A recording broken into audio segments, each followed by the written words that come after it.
You think you know aliens? Well, here's 10 things you didn't know about the second installment in the Alien series.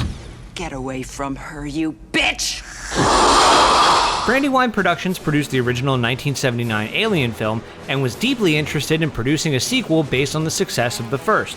However, the management of 20th Century Fox was not at all interested in a sequel and postponed plans for one until 1983. After reading the script for Terminator, Brandywine picked James Cameron to write the follow-up Alien film. After Terminator saw immense success upon its 1984 release, 20th Century Fox greenlit Aliens with an $18 million budget and Cameron as the director.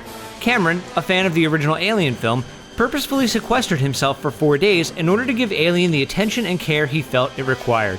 After 4 days had passed, the original 45-page treatment was complete. Cameron's inspiration for the Aliens story was primarily from the Vietnam War. This is evident in the treatment of the attitude of the Space Marines and the tonal shift in their characters. Initially, the Force is very self-assured and confident of their success. However, when faced with the enemy, the Marines are shaken and unsure. Check it out. I am the ultimate badass. Yeah. State of the badass art. You do not want to f*** with me. Another source of inspiration for the film was Robert A. Heinlein's Starship Troopers.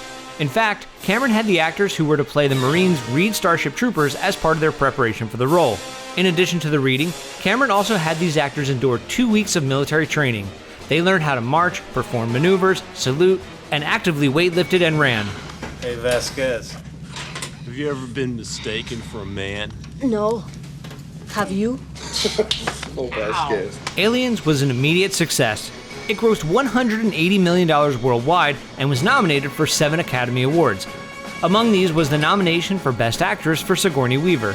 Aliens ended up winning awards for sound editing as well as visual effects. Additionally, Aliens went on to win 8 Saturn Awards. Sigourney Weaver was initially uninterested in reprising her role as Ellen Ripley, as she felt any sequel to the original wouldn't be written well. However, after meeting with Cameron, Weaver changed her tune and returned to the series. Despite this, 20th Century Fox was uninterested in signing a contract with her and staunchly asked Cameron to write a script that excluded Ripley. Cameron refused, persisted, and eventually Fox relented and signed a contract with Weaver for $1 million, 30 times more than what she made on Alien. Bound by a very tight budget, the production designer for Aliens, Peter Lamont, was asked to cut down on costs for several scenes. One of these scenes was the Marine hypersleep segment. In order to make the scene more cost-effective, only 4 of the hypersleep chambers were actually built, and mirrors were employed to create the illusion of there being 12 hypersleep chambers.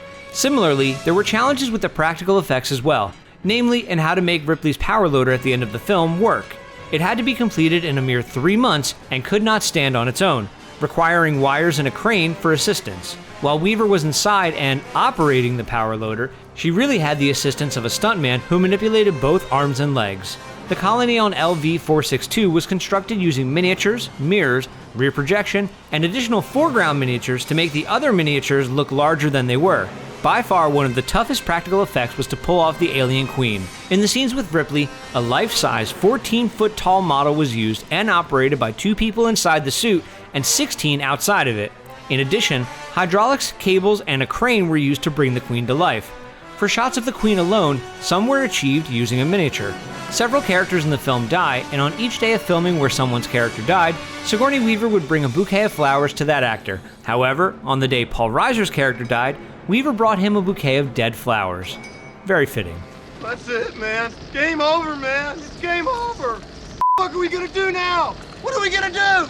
And here's a bonus one.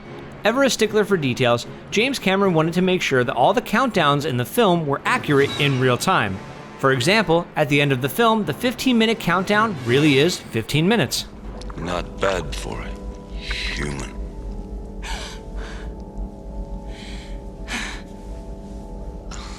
That's it for this episode of You Think You Know Movies. Make sure to subscribe, like us on Facebook, follow us on Twitter, and get the latest movie and TV news on ScreenCrush.com.